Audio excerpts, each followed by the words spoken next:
Antichrist. They went out from us. They were not of our sort. Do not even say a greeting to them. The epistles of John, in particular 2 John verse 10, are the main proof text for the Watchtower shunning policy, through which relationships and communications are killed with any that they label apostate, and all are expected to comply. Beyond this, any who misstep the Watchtower's interpretation of biblical law can face such shunning as well. How far is this form of shunning instructed to be? Adherents are told not to even say hello. The March 1st, 1952 Watchtower said, "Those who are acquainted with the situation in the congregation should never say hello or goodbye to him. He is not welcome in our midst. We avoid him.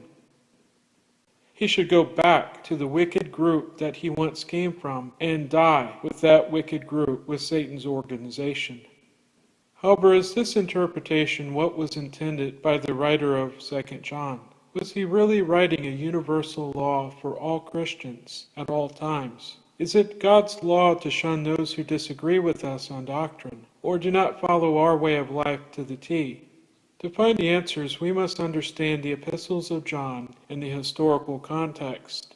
The writers of these letters were writing to a specific audience about a specific situation that existed in that particular day and time. At 1 John chapter 2 verses 18 and 19 we read, "Young children, it is the last hour, and just as you have heard that the Antichrist is coming, even now many Antichrists have appeared, from which fact we know that this is the last hour. They went out from us, but they were not of our sort. For if they had been of our sort, they would have remained with us. But they went out so that it might be shown that not all are of our sort." Who was this Antichrist? Or rather, who were the Antichrist? 2 John verse 7 says, "For many deceivers have gone into the world, those not acknowledging Jesus Christ as coming in the flesh." This is the deceiver and the Antichrist. History reveals that at this time there were many Gnostic and Docetic groups that broke away from early Christianity.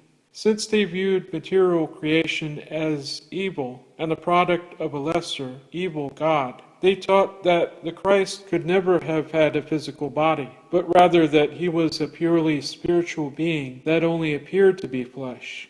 Thus, these groups taught that Christ did not die, but rather he only seemed to.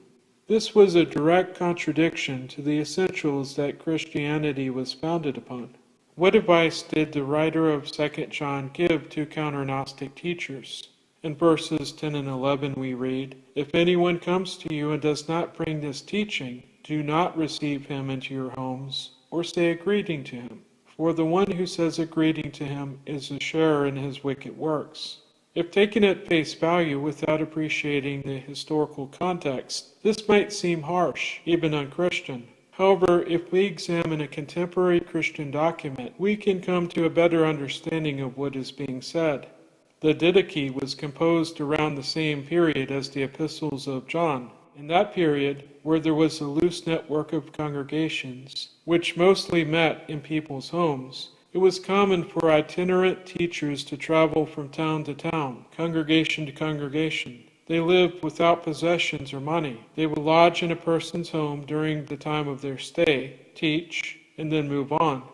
These itinerant teachers were dependent on the hospitality of Christians to give them lodging and food in order to continue their work. However, there were many charlatans about, attempting to take advantage of others in a predatory manner. Therefore, the Didache laid down some community ground rules to prevent people from being taken advantage of by such hucksters. Let's read a passage from this document. "So if any should come and teach you all the things that have just been mentioned above, welcome him. But if the teacher himself goes astray and teaches a different teaching that undermines all this, do not listen to him.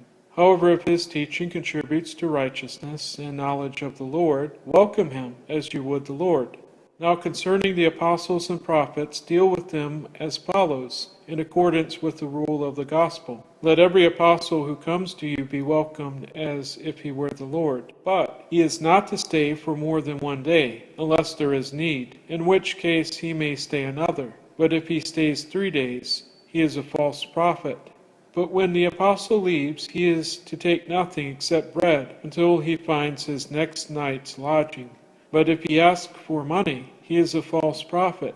Also, do not test or evaluate any prophet who speaks in the Spirit, for every sin will be forgiven, but this sin will not be forgiven. However, not everyone who speaks in the Spirit is a prophet, but only if he exhibits the Lord's ways.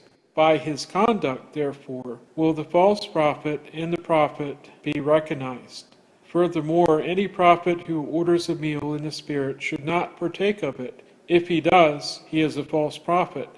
If any prophet teaches the truth, yet does not practice what he teaches, he is a false prophet.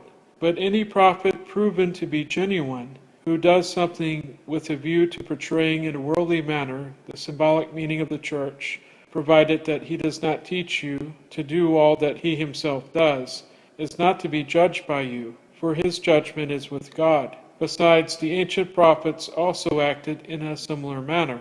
But if anyone should say in the Spirit, "Give me money," or anything else, do not listen to him. But if he tells you to give on behalf of others who are in need, let no one judge. Everyone who comes in the name of the Lord is to be welcomed. But then examine him, and you will find out, for you will have insight, what is true and what is false. If the one who comes is merely passing through, assist him as much as you can, but he must not stay with you for more than 2, or if necessary, 3 days. However, if he wishes to settle among you and is a craftsman, let him work for his living. But if he is not a craftsman, decide according to your own judgment how he shall live among you as a Christian, yet without being idle. But if he does not wish to cooperate in this way, then he is trading on Christ. Beware of such people. It is in this spirit that 2 John verses 10 and 11 can be better understood. Christians in that community were told not to give temporary lodging to those itinerant teachers who were teaching Gnosticism, those who taught that Jesus had not come in the flesh.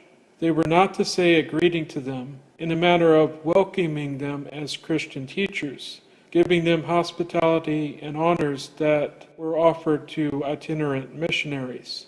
They were not to be welcomed into the congregation to teach their message.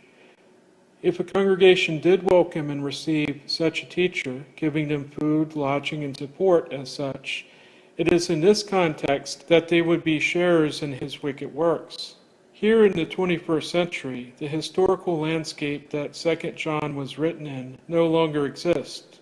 Certainly today, it is each congregation's right to choose who may teach and what may be taught. It is their right to not receive teachers they disagree with, and to decline giving them a public forum. However, if we would take the words of 2 John that apply to itinerant Gnostic teachers and apply them to a blanket shunning policy of individuals who have left our denomination or disagree on certain doctrine, it goes way beyond the context of what is written.